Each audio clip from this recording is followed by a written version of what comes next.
Hi, Hugh. I'm Melissa from The Upcoming. Thanks for coming over.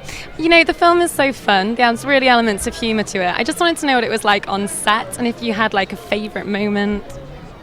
Well, on set it was fairly intimidating actually because Meryl is so good, and like all New York actors and actresses, they're really focused. I mean, I thought I was quite focused, but I have nothing on those guys.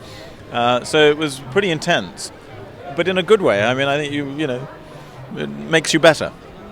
Yeah. No, it is a very difficult thing to do what she does, to sing badly that hilariously. Yeah.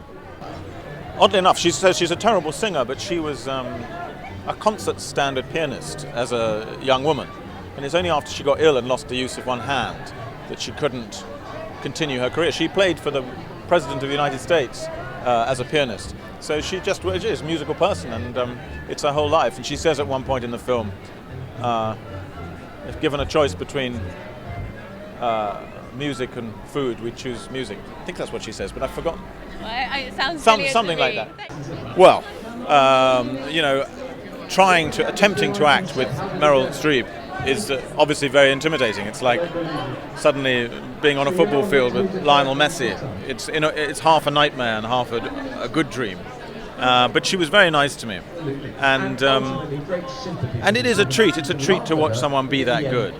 Every single take is completely different to the take before, and I've never really seen that before. And it was a treat and an honour.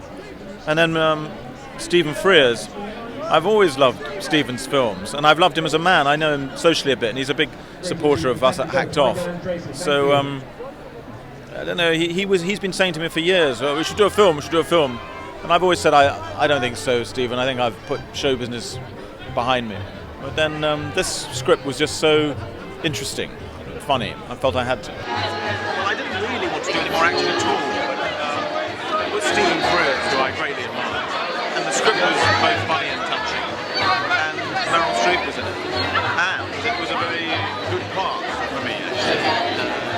I could see that it was fascinating and complicated. And so I felt I had to get off my arms and do it. He was sort of English, illegitimate heir to aristocracy, and ended up in New York as a failed actor in the 30s, and really was going nowhere until he met this curious woman who was a millionairess and thought she could sing and couldn't sing, and together they ran these musical societies in New York and attracted all sort of high society, and this was his little world and something he had to cling to because he had nothing else.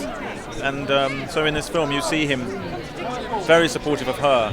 You're never quite sure, is it real love or is this because he's got nothing else?